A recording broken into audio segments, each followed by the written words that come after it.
ముందు ఫైర్ చేయలేదు నేను డిపార్ట్మెంట్ చెప్తే ఫైర్ చెప్తే వచ్చింది వాళ్ళు అక్కడ ఎడుతుంది సార్ కొంచెం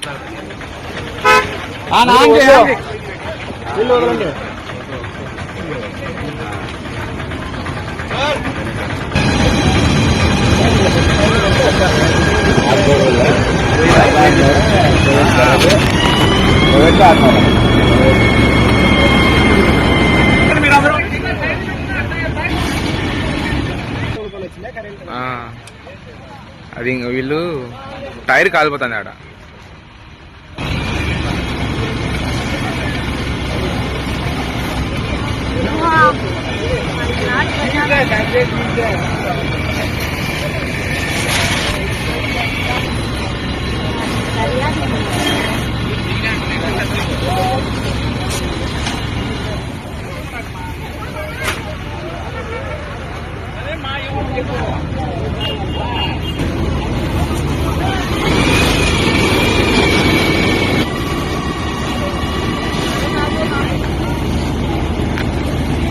door they adore they adore दे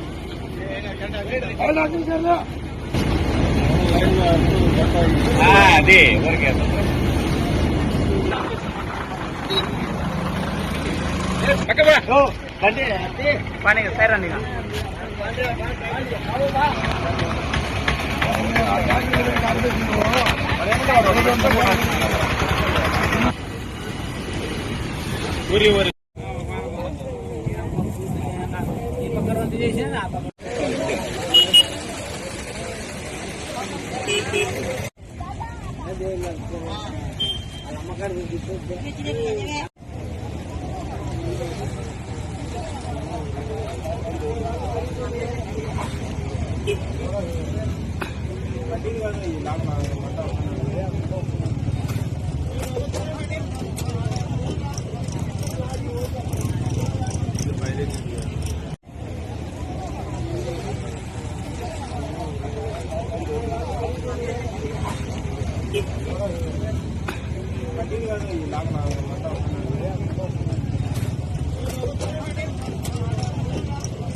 ఇట్లా పని జరుగుతాం. ఇట్లా పొద్దున పోయినా బండ్లు అన్నీ నేను గడప నుంచి వస్తా అంటే ఇక్కడ చూడు వస్తా అంటే వైర్ వచ్చి బస్సు టాప్ తగిలింది.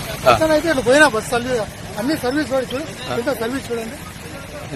అయినా పొద్దున పోయినా ఇట్లా వచ్చేటప్పుడు బండి లాగేసింది అని ఇట్లా వచ్చారు కరెంట్ వైర్ తగిలి మాకు కొంత షాక్ కొట్టాలి ఇట్లా వచ్చేసింది బండి అంతే. ఆడే తగిలింది వైర్ ఏమో పొద్దున ఇట్లా సర్వీస్ రోడ్డే ఇదంతా సర్వీస్ రోడ్డే పొద్దున తోలిన బండి ఇట్లా వచ్చినాము అట్లా వైర్ తగిలింది అంతే. అందరికీ దింపేసినాం. ఎంతమంది ప్రయాణికులు ఉన్నారు? 15 మంది దింపేసినారు. ఎవరికి ఏం ప్రాబ్లం లేదు. బస్సు ఆపుదామని మన్ను అన్ని వేసినాను. అది ఎండకి ఆపలేకపోయినా బండి మన్నుతో ఇది కాలేదు. అలా ఫైరింగ్ అని ఫోన్ చేస్తున్నా అలా వాళ్ళు వచ్చాక ఈరోజు ఆర్కే వ్యాలీ పోలీస్ లిమిట్స్ లో ఉన్న వీరన్నగట్టుపల్లి దగ్గర ఒక 2 గంటల 15 నిమిషాల సమయంలో ఒక ఆర్టీసీ బస్సు కరెంటు వైర్లు తగిలి కాలిపోతున్న సమాచారం రాగా వెంటనే మేము మా యొక్క డీసీ గారితో పాటు ఇక్కడ రావడం జరిగింది. వెంటనే ఈ యొక్క నేరస్థలాన్ని పరిశీలించగా ఇది ఈ యొక్క రోడ్డు కాంట్రాక్ట్ పనిచేసే వాళ్ళ యొక్క చిన్న నెగ్లిజెన్స్ వలన సరిగ్గా యొక్క మార్కింగ్స్ అంటే ప్రమాదము జరుగు ప్రదేశం నుంచి మార్కింగ్ రిబ్బన్స్ కానీ లేదంటే వేరే ఇతర ఫ్లాగ్స్ రెడ్ ఫ్లాగ్స్ కానీ కట్టకపోవడం వలన మరియు ఈ యొక్క ఆర్టీసీ డ్రైవర్ అతను సరిగా తన డ్రైవింగ్లో సరిగా రోడ్డు మార్కింగ్ చూసుకోకపోవడం వలన ఈ యొక్క చిన్న ఇన్సిడెంట్ జరిగింది. దీనిలో అదృష్టం ఏమంటే ఈ కరెంటు లైన్ తగలగానే లైన్ ట్రిప్ కావడము, ప్యాసింజర్లు తగిన జాగ్రత్తలతో అందరూ ఒకరు తగలకుండా వెంటనే బస్సులు దిగిపోవడము, ఎవరికి ఎలాంటి ప్రమాదం జరగకుండా జరగడము ఈ యొక్క